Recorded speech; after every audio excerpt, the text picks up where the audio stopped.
All right, let's talk about hardening, a really critical piece of your security infrastructure, the system that collects all your security logs. We're going to dive into a guide for Syslog-NG, which is heavily inspired by CIS benchmarks, to make sure that central witness to your entire network is totally bulletproof and trustworthy. Okay, let's get into it. I want you to just think about this for a second. When there's a security incident, your logs are everything. They are the black box recorder, right? The one true record of what actually happened. But what if that record could be changed? What if an attacker could make it lie to you? That's the huge question we're tackling today. So what is Syslog-NG exactly? Well, you can think of it as the central witness for your entire network. It's the thing that gathers logs from, well, everything, your servers, your firewalls, your apps, and it channels all that data into your security tools, like your CM.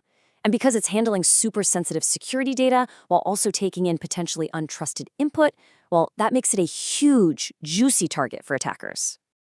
And that's where the real danger is.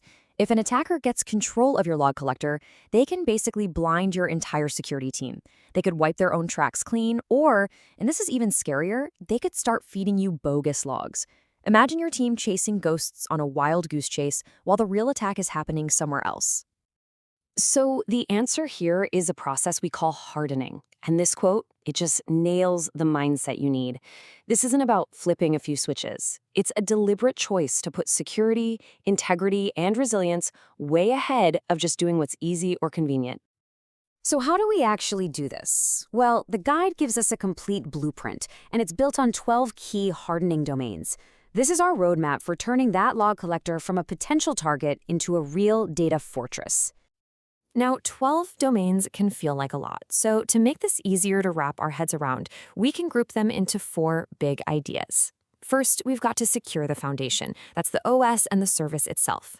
Second, protect data in transit, which is all about encryption. Third, preserve the evidence, making sure logs can't be tampered with. And finally, maintain resilience, so the system stays up and running no matter what. So what does this look like in the real world? Well, securing the foundation means stuff like running the service with the absolute lowest level of permissions it needs to function, nothing more. Protecting data means you're enforcing modern encryption like TLS 1.2 or higher for any log that comes over the network. Preserving the evidence means protecting those on-disk buffers, the temporary files where logs sit before they're processed. And resilience, that means the system has to be logging its own health, so you know if something's wrong with the logger itself. Okay, so you've done the work, you've followed the blueprint, you've built your fortress. But how do you really know it's secure? How can you be absolutely certain that every single one of those controls is in place and working right? Because checking all of that by hand is not just a pain, it's a recipe for mistakes.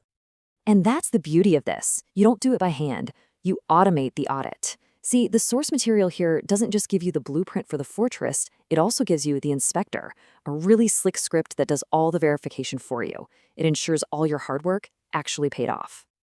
And we're not talking about a quick, simple check here. This script is thorough. It checks your configuration against 35 different controls, and every single one maps directly back to those 12 hardening domains we talked about. And when the script runs, this is what you get. A really clear, high-level summary of where you stand. You can see right away what passed and what failed. A fail, obviously, is something you need to fix right now. Pass is great, you got it right. But the interesting ones are often warn and skip, because those are the things that need a human to look at them and decide if it's an acceptable risk in your specific environment. Let's look at the kind of detail it gives you. On the left, a clear fail. The script couldn't find any TLS configuration, meaning your remote logs are not encrypted. Boom. Go fix that. On the right, a pass. It checked and confirmed you've disabled unnecessary network listeners, which is a great way to shrink your attack surface. This is exactly the kind of specific, actionable feedback you need. And what's so crucial is that this script was built with production systems in mind. It's completely read-only, so it's totally safe to run. It doesn't need any weird libraries, just a standard install of Python.